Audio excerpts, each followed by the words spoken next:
নমস্কাৰ বন্ধু বান্ধৱীসকল, আজি অইন এটা ইম্পৰ্টেণ্ট টপিক্সৰ সৈতে য'ত আপোনালোকক দেখুৱাব বিচাৰিম আপুনি NRCৰ সময়ত যিটো বায়'মেট্ৰিক কৰি আহিছিলে, নতুবা আপুনি NRCৰ সময়ত যিটো ফিংগাৰ দিছিলে, ফিংগাৰৰ পেপাৰখন বা বায়'মেট্ৰিকৰ যিটো একনলেজমেণ্ট ৰিচিভ হয়, ৰিচিপ্টখন আপুনি হেৰুৱাই গৈছে। চ' সেইটো হেৰুৱাই যোৱাৰ পিছত এতিয়া আপুনি সেইটো বায়'মেট্ৰিক নাম্বাৰটো বা বায়'মেট্ৰিক একনলেজমেণ্ট নাম্বাৰটো আপুনি কেনেকৈ লাভ কৰিব। চ' এইটো ভিডিঅ'ৰ যোগেদি মই আপোনাক সম্পূৰ্ণ প্ৰচেছটো দেখুৱাবলৈ চেষ্টা কৰিম।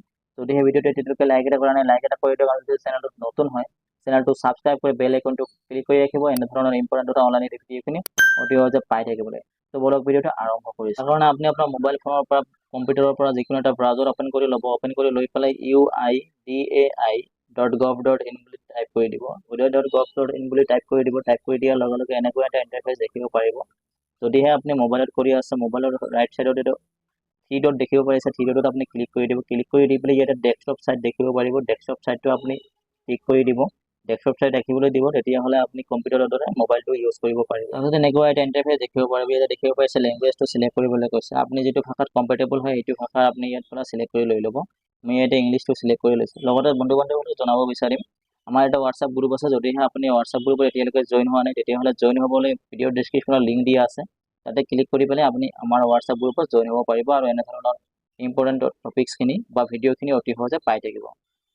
তাৰপিছত এনেকুৱা এটা ইণ্টাৰফেচ দেখিব পাৰিব। ভাষাটো চিলেক্ট কৰাৰ পিছত মই এইটো ভিডিঅ' ডিছক্ৰিপশ্যনত মই লিংকটো দি ৰাখিম, তাতে ক্লিক কৰিলে আপুনি এইটো পেজলৈ অতি সহজে আহিব পাৰিব। ইয়াতে আপুনি দেখিব পাৰিছে এনেকুৱা এটা ইণ্টাৰফেচ খোল খাব। আপুনি ইয়াতে দেখিব পাৰিব আধাৰ ৰিলেটেড সকলোখিনি তথ্য ইয়াতে আপুনি জানিব পাৰিব। আধাৰ কেনেকৈ ডাউনলোড কৰিব পাৰি, আধাৰ এনৰলমেণ্ট আইডিটো আপুনি কেনেকৈ চেক কৰিব পাৰিব, আপোনাৰ আধাৰটো বনিছে নে নাই, সকলোখিনি তথ্য ইয়াতে আপুনি চেক কৰিব পাৰিব। আধাৰ PVC কাৰ্ডটো ডাউনলোড কৰিব পাৰিব। চ' সকলোখিনি তথ্য ইয়াতে পৰা চেক কৰিব পাৰিব। ইয়াতে দেখিব পাৰিছে প্ৰথমে যিটো ফাৰ্ষ্ট যিটো অপশ্যন আছে, ফাৰ্ষ্ট অপশ্যনটো দেখিব পাৰিব। ফাৰ্ষ্ট অপশ্যনটো আপুনি দেখিব পাৰিব আপডেট আধাৰ। আপডেট আধাৰৰ যিটো অপশ্যন যিটো দেখিব পাৰিছে, ইয়াতে আপুনি বহুতকেইটা অপশ্যন দেখিব পাৰিব। ছেকেণ্ড যিটো অপশ্যন দেখিব পাৰিছে চেক আধাৰ আপডেট ষ্টেটাছ, তাৰপিছত আপুনি ছেকেণ্ড যিটো অপশ্যন দেখিব পাৰিছে update demographic data and check status, ইয়াতে আপুনি ক্লিক কৰি দিব। ছেকেণ্ড নম্বৰ অপশ্যনটোত আপুনি ক্লিক কৰি দিব। ছেকেণ্ড নম্বৰ অপশ্যনটোত আপুনি ক্লিক কৰি দিয়াৰ লগে লগে এনেকুৱা এটা ইণ্টাৰফেচ খোল খাব। ইয়াতে দেখিব পাৰিব বহুতকেইটা অপশ্যন ইয়াতে আছে। আপুনি তললৈ আহিলে স্ক্ৰল ডাউন কৰিলে আপুনি আৰু বহুতকেইটা অপশ্যন দেখিব পাৰিব।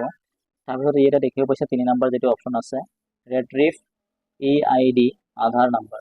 ৰেট্ৰিভ EID আধাৰ নাম্বাৰ ইয়াতে দেখিব পাইছে। ইয়াতে আপুনি ক্লিক কৰি দিব। ইয়াতে আপুনি ক্লিক কৰি দিয়াৰ পিছতে আপুনি এনেকুৱা এটা পেজ দেখিব পাৰিব। ইয়াতে দেখিব পাইছে আপুনি আধাৰ এনৰলমেণ্ট ID নাম্বাৰ আৰু আধাৰ নাম্বাৰটো দেখিব পাইছে। ইয়াতে আপুনি টিক কৰি দিব আপুনি আধাৰ কাৰ্ড নাম্বাৰটো বিচাৰে নে এনৰলমেণ্ট আইডিটো বিচাৰে। যিহেতু আমাৰ হাতত এতিয়া এনৰলমেণ্ট ID নাম্বাৰটো বা এনৰলমেণ্ট যিটো একনলেজমেণ্ট ৰিচিপ্টখন নাই, তেতিয়াহ'লে আমি এনৰলমেণ্ট ID নাম্বাৰটোত আপুনি ক্লিক কৰি ৰাখিবলৈ দি দিব।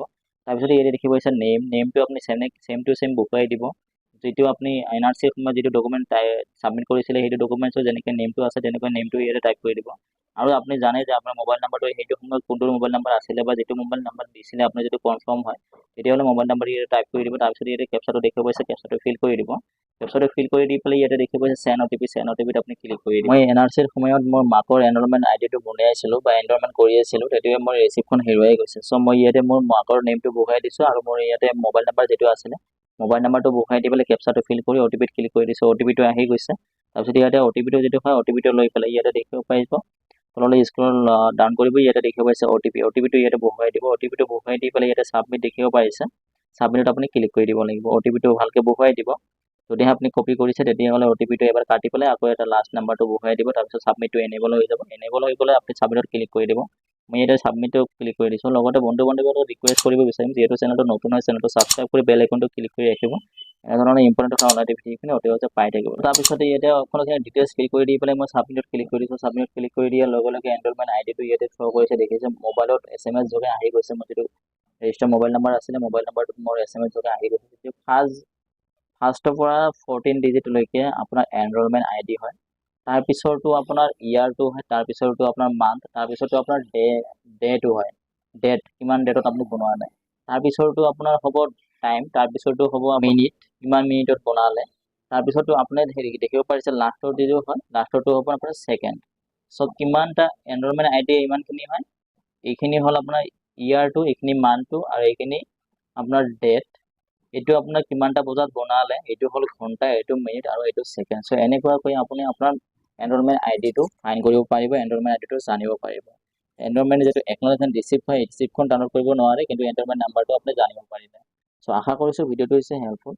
আৰু লগতে জনাব বিচাৰিম, যিহেতু আপুনি যিটো আপোনাৰ এনৰলমেণ্ট কৰিয়াৰ সময়ত NRC সময়ত নেমটো দিছিলে, নেমটো হয়তো অলপমান ভুলো হ'ব পাৰে। অসমীয়া যিহেতু নেমটো আছে আপোনাৰ NRCত, সেইটো ভুল হ'ব পাৰে। আপুনি বাৰে বাৰে ট্ৰাই কৰিব, আপোনাৰ আহি যাব। চ' এনেধৰণে আপুনি আপোনাৰ এনৰলমেণ্ট নাম্বাৰটো জানিব পাৰিব। চ' আশা কৰিছোঁ ভিডিঅ'টো হেল্পফুল। বন্ধুলৈ বেছিকৈ শ্বেয়াৰ কৰক, একেলগে এইটো প্ৰব্লেম ছল্ভ কৰিব। আৰু যিহেতু চেনেলটো নতুন হয়, চেনেলটো ছাবস্ক্ৰাইব কৰি বেল আইকনটো ক্লিক কৰি ৰাখিব, এনেধৰণৰ ইম্পৰ্টেণ্ট ভিডিঅ'খিনি অতি সহজে পাই থাকিবলৈ। জয় হিন্দ, জয় অসম।